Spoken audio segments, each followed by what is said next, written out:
The heavy wooden doors of the Pentagon auditorium closed behind us. A deep thud echoed through the room. The ceremony had begun. In just 3 minutes, a silver star would be pinned to my uniform, and barely an hour after the ceremony ended, my phone would light up, with 49 missed calls. From my own parents. If they had simply taken those 2 VIP seats that day, maybe everything that happened afterward would have been different. I stood behind the stage, hands clasped behind my back, exactly as military protocol demanded. The silver star rested inside a black velvet box. Only a few steps away, I'd waited 5 years for this moment. Almost without thinking, my eyes drifted toward the front row. Fathers, mothers, spouses, children, every family was waiting to hear the name of someone they loved, except for 2 seats, still empty. A small sign behind them read, "Family reserved." No one in that room knew why those seats had never been filled. No one knew that just 48 hours earlier, I still believed my parents would change their minds. "You're up." A ceremony officer gave me a quiet nod. I nodded back. At that exact moment, General Thomas Vance stepped onto the podium. He opened his speech, then suddenly paused. His eyes settled on those 2 empty seats, only for a few seconds. Barely noticeable, but long enough for me to realize. He understood. The deepest wound in war isn't a bullet. It isn't shrapnel. It's the moment. Don't you realize, the people you wanted beside you the most made the choice not to come. 2 days earlier, I drove back to the house where I grew up. On the passenger seat was a gold-embossed envelope from the Department of Defense. Inside were 2 VIP invitations, one for my father, one for my mother. "I really want you both there." I placed the envelope on the table. My father picked it up. Read the first few lines, then laughed. He tossed it back onto the glass tabletop. It slid across the surface, stopping just before the edge. "If you think I'm giving up an entire evening to sit through another military ceremony, you're mistaken." My mother never even looked up from her phone. "We already have plans that night. Chloe just signed a cosmetics endorsement deal. The family's taking her out to celebrate." I didn't argue, I didn't beg, I just stared at the envelope lying silently on the table, as if it already knew no one would ever open it. When my mother finally set her phone down, she looked directly at my dress uniform. There was something icy in her eyes. "We're never going to stand beside someone who carries the smell of gunpowder, blood, and mud." She paused, then spoke slowly, clearly, like she wanted every word to stay with me forever.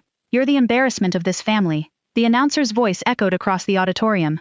"Lieutenant Colonel Caitlin Watts, please prepare." I opened my eyes, looked one last time at those 2 empty seats, then stepped into the light, because somehow, I already knew that before this ceremony was over, someone else would sit in the place my parents had chosen to leave empty.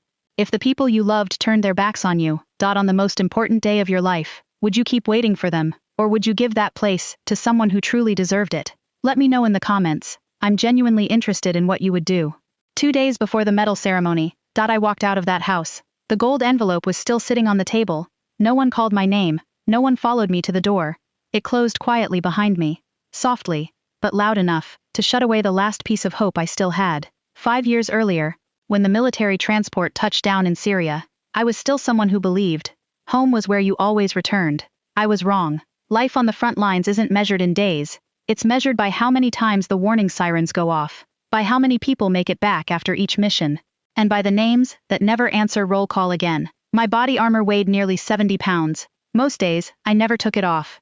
My medical pack was always stocked with tourniquets, pressure dressings, and morphine. There were nights I slept on the concrete floor of a bunker, my rifle within arm's reach, my boots still on, because nobody ever knew when the next shell would hit. Every time a mission ended, the first thing I did wasn't eat, and it wasn't sleep. I'd walk straight past the communications room, just to see if the satellite phone was lit up.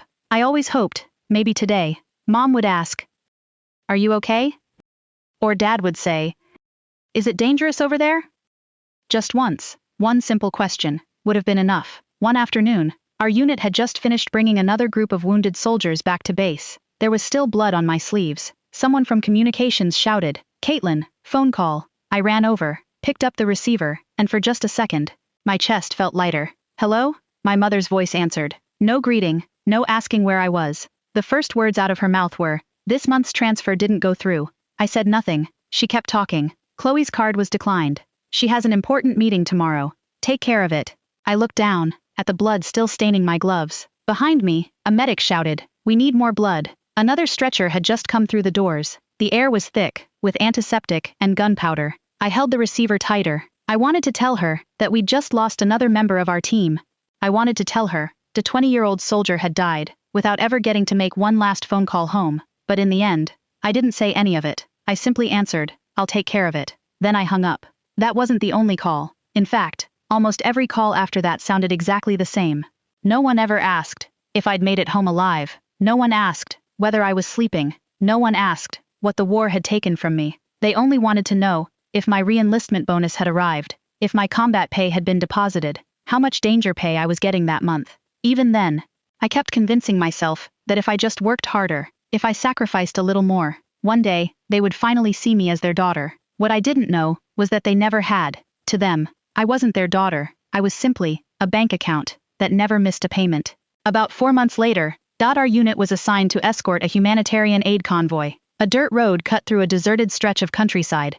Everything was unnervingly quiet. No civilians, no traffic, just the wind, rolling sand across the road. I had barely glanced out the window when the world exploded. Boom! The lead vehicle was launched into the air. The blast wave slammed into ours. The windshield shattered into spiderweb cracks. Gunfire erupted instantly from both hillsides. "Out! Everybody out!" our commander shouted. No one hesitated. Dust swallowed the entire road. A young soldier lay several yards away. One arm clutched tightly against a wound that wouldn't stop bleeding. He couldn't move. I broke from cover, kept low, reached him, and dragged him toward the remains of a collapsed wall. That's when it happened. A piece of white-hot shrapnel tore through my left arm. The impact numbed my entire shoulder. Blood immediately soaked through my sleeve. I looked down, for 1 second, then kept pulling him, until we were both behind cover. Nearly an hour later, the gunfire finally faded. Inside the field medical tent, a doctor cut away the fabric around my wound. Antiseptic poured directly into the torn flesh. I gripped the edge of a folding metal chair. My jaw locked tight. Not a sound escaped me. While the doctor prepared the stitches, I pulled out my phone, opened my banking app. I only wanted to know whether I'd have enough money for rehabilitation once I got home. The balance appeared. I stared at it, then scrolled through the transaction history. Every payment looked familiar. Chloe's apartment rent, her country club membership, transfers into my parents' joint account, my own account. Was almost empty. Just then, the satellite phone rang. The communications officer looked over at me. "Your father?" I stood up slowly, one hand still pressed against the bandage on my arm, the other reached for the receiver. "Caitlin." My father's voice was as cold as ever. "Transfer $2,000. Chloe needs new outfits for Fashion Week. Don't let her miss this opportunity." I lowered my eyes to the wound that was still bleeding through the bandage. Drops of blood hit the concrete floor. Behind me, a medic shouted, "Get another stretcher ready." Another wounded soldier had just come in. The air was thick with blood and antiseptic. I looked out across the compound for a long time. Then I answered, just one word, "No." Silence. A few seconds later, my mother's voice came on the line, sharp, ice cold. "Have you lost your mind? Chloe is building a future. And you? All you do is crawl around in the mud. What could you possibly need that money for?" I closed my eyes. When I spoke, my voice was calmer than I expected. "An hour ago, I was hit by shrapnel. I need that money to save this arm." On the other end, there wasn't a single word of concern, only a quiet scoff. Then the line went dead. I lowered the receiver, walked back to the chair, held out my arm to the doctor. "Go ahead." He nodded once. The needle passed through my skin. I barely felt it anymore, because something else had died during that phone call. A month later, during a night shift, I happened to see Chloe's latest post online, a brand new Mercedes G-Class, my parents standing proudly beside her, all three of them smiling for the camera. The caption was only 4 words. "Hard work pays off." I opened my credit report. Less than 5 minutes later, the truth was staring back at me. My parents had taken out a mortgage on their own house, because they believed I'd keep paying every bill. I locked my phone, sat alone in the darkness, then turned back to the military payroll system. My cursor stopped, over one line. Automatic allotments. The cursor hovered over one line, automatic allotments. I stared at the screen for a long time. Outside the bunker, the desert wind scraped against the steel walls. My phone kept vibrating. One call after another, then another text. I never looked. My finger moved. Cancel. One automatic transfer disappeared, then another, then a third. The list I'd lived with for years slowly emptied, one payment at a time. I scrolled to the bottom. Beneficiaries. 2 names sat side by side. Robert Watts, Evelyn Watts. I stopped, not because I was hesitating, because I finally realized I'd spent far too many years trying to protect a relationship that had never really existed. I selected the first name, pressed delete. A confirmation box appeared. Are you sure you want to remove this beneficiary? I looked at the words for a few seconds, then pressed yes. The screen turned blue.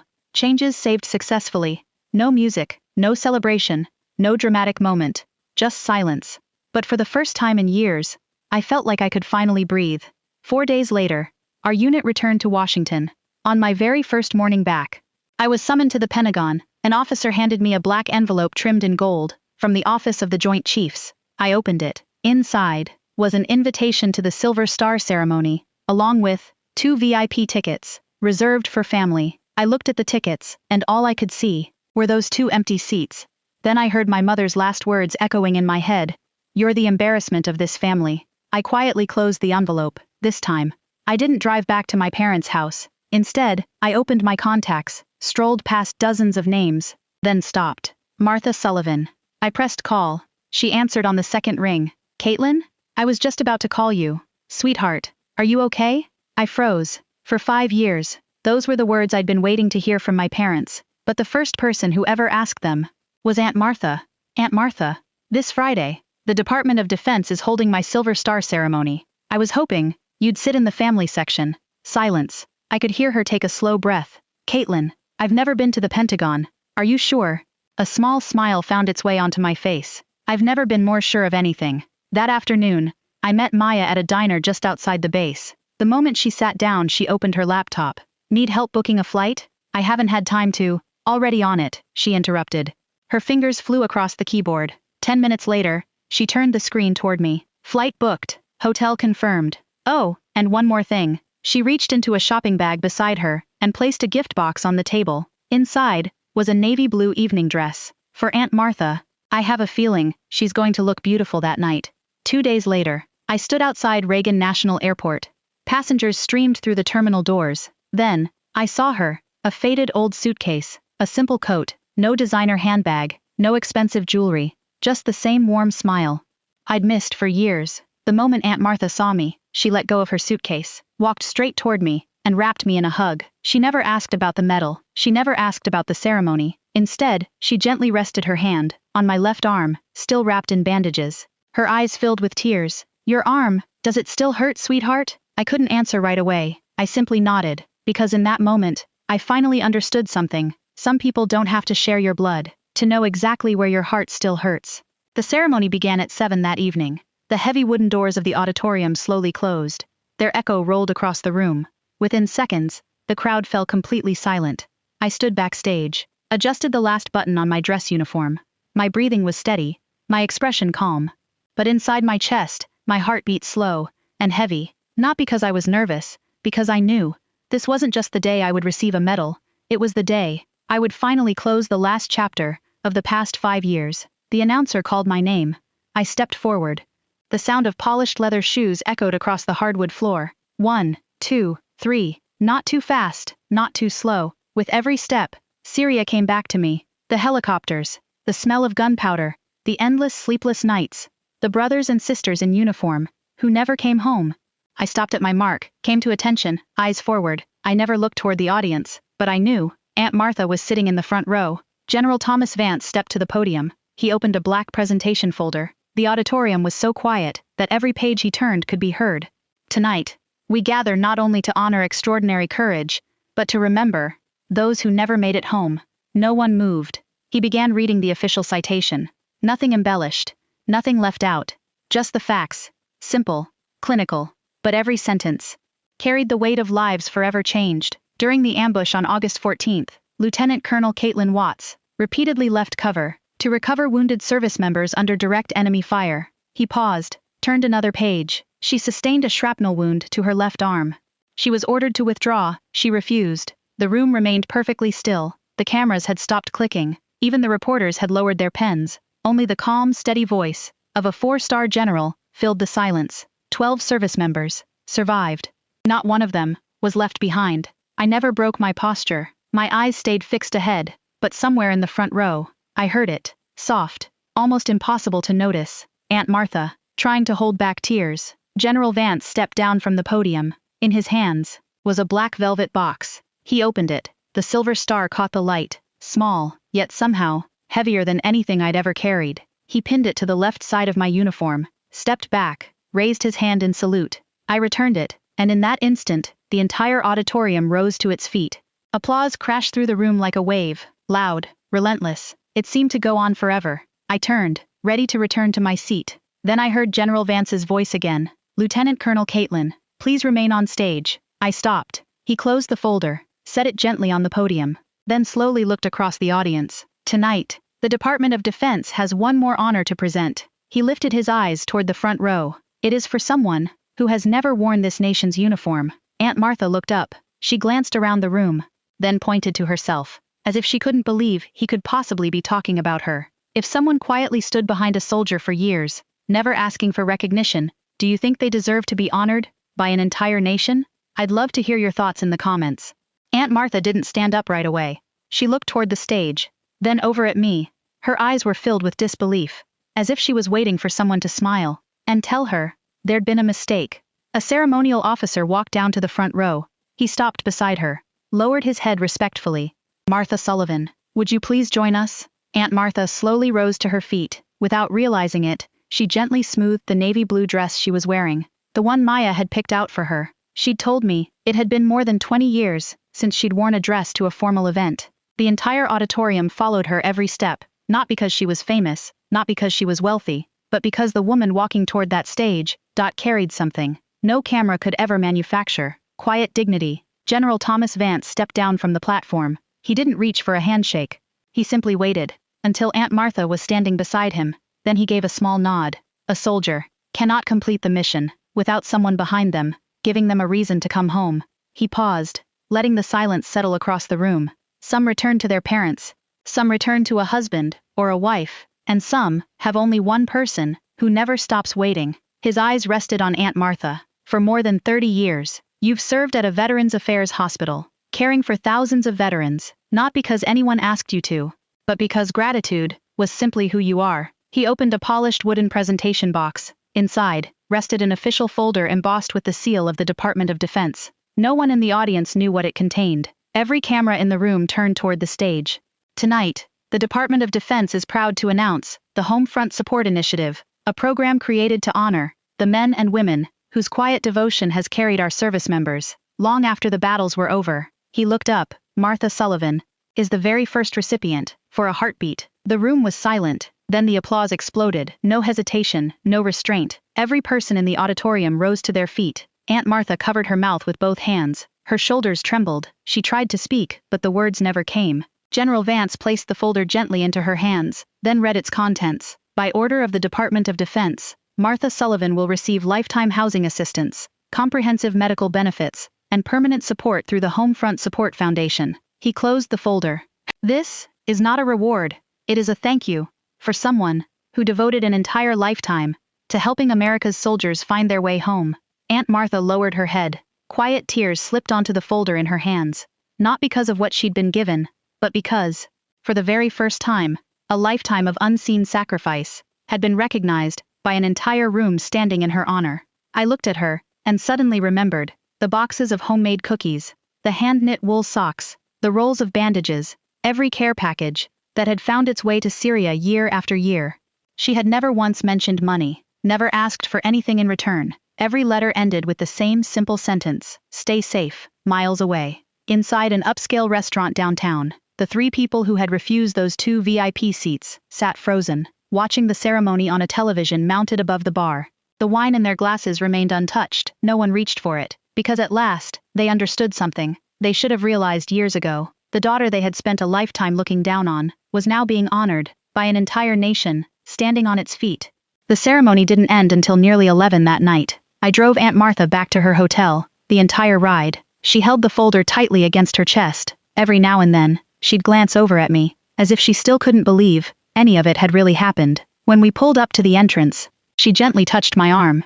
Thank you, sweetheart. I smiled and shook my head. No, this country finally thanked the right person. Aunt Martha smiled through tears, then disappeared into the lobby. The glass doors slowly closed behind her. I climbed back into my car. The center display lit up and instantly filled with notifications. 49 missed calls, 37 text messages, 12 voicemails.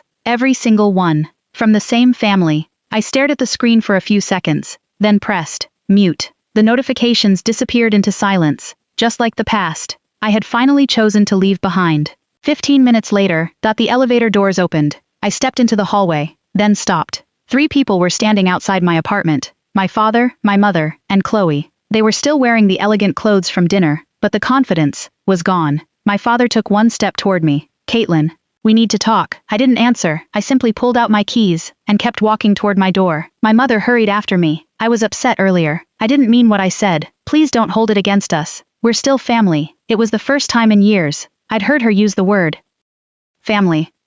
Strangely, I felt nothing. Chloe stepped forward. She looked as though she was about to cry. Do you have any idea what's happening? My phone hasn't stopped ringing. Everyone keeps asking. Why Aunt Martha? The brands are calling too. They're saying this is hurting my image. She stared at me, almost accusingly. Why would you do this to me? I looked at my little sister for a long moment, then quietly asked, in the last 5 years, did you ever call, just to ask if I was still alive? Chloe froze. She couldn't answer. My father let out a frustrated breath. His patience was slipping. That house. It belongs with the family. All you have to do is call the Department of Defense. Tell them there was a misunderstanding. They'll fix it. I smiled. A small one. Not angry. Not bitter. Just, finally understanding. They hadn't come because they wanted me. They had come because they wanted the house. I unlocked my apartment door, rested my hand on the handle, then turned back one last time. When I was lying in a field hospital, still bleeding, Mom called to ask me for money. When I received the silver star, you called me. The embarrassment of this family. And today, all of a sudden, I'm family again. I slowly shook my head. You're too late. My father stepped closer. You owe this family. I looked him straight in the eyes. My voice never changed. I paid that debt years ago. I stepped inside and pulled the door closed. Click, the lock engaged. A tiny sound, but this time, no one knocked. 4 months later, Chloe's Mercedes G-Class was repossessed. The mortgage payments had fallen behind. My parents were forced to sell their house to pay off the debt. They moved into a small rental on the outskirts of town. The expensive dinners disappeared. The perfect family photos stopped appearing online. All that remained was silence and a stack of unpaid bills. As for me, for the first time in years, I stopped waking up in the middle of the night, wondering if the next phone call would be someone asking me for money. 4 months later, my pickup rolled out through the gates of Fort Bragg as the sun sank toward the horizon. The road leading into the countryside glowed with soft golden light. For the first time in years, I wasn't driving away with a heavy heart. My phone no longer rang with demands for money. My bank account no longer emptied itself through automatic transfers. At last, life had become quiet. The truck turned onto a narrow road along the lake. Aunt Martha's little house came into view. The porch light was already on. Through the front window, I could see someone moving around the kitchen, not because she knew exactly when I'd arrive, but because she always left the light on, just as she had for years, always saving a place for me to come home to. I had barely stepped out of the truck when the front door opened. Aunt Martha smiled. You're home. There was still a little flour on her hands. The smell of fresh bread drifted through the evening air. Before I realized it, I was smiling too. Yeah, I'm home. No one mentioned the silver star. No one mentioned the house. No one asked about the ceremony. Instead, Aunt Martha handed me a kitchen towel. Help me set the table. The soup's getting cold. I nodded, as if there had never been anything more natural. Dinner was simple. Chicken soup, warm homemade bread, and 2 cups of tea. We hardly spoke. We simply sat together, watching the sunlight fade across the lake. The silver star still rested inside its wooden case, on a bookshelf behind us. It no longer sat in the place of honor, because after everything, it was only a medal. The thing that mattered most was sitting across the table from me. Monday morning, I was back on the training field. A group of young combat medics was practicing emergency trauma care. One soldier tied a tourniquet too loosely, another hesitated over the next step. I walked over, quietly corrected their technique, then stepped back, and watched them continue. For a moment, I saw myself. Years earlier, a young lieutenant carrying far too much hope, believing that if I sacrificed enough, my family would finally love me. The war taught me something different. Some people can receive everything you have, and still decide it isn't enough. And then there are others who ask for only one thing, that you come home alive. For them, that's enough. My phone buzzed softly. A message from Maya. Sunday at Martha's? I'll bring something for the grill. I looked at the screen, smiled, then replied, wouldn't miss it. I slipped my phone back into my pocket, looked up at the clear blue sky above the training grounds. A gentle breeze swept across the field. The American flag waved high above the base. I rested my fingers lightly on the silver star pinned to my uniform, then let my hand fall. Finally, I understood what it meant. The medal didn't prove that I was a great soldier. It simply reminded me that I survived. And family isn't defined by the people who share your blood. Family is the person who keeps the porch light on, waiting for you to come home, long after the rest of the world has gone to sleep. If this story stayed with you, I'd love to hear your thoughts in the comments. What do you believe truly makes a family, shared blood, or the people who stay when life is at its hardest? And if stories of courage, healing, and justice speak to you, I hope you'll subscribe and join us for the next one.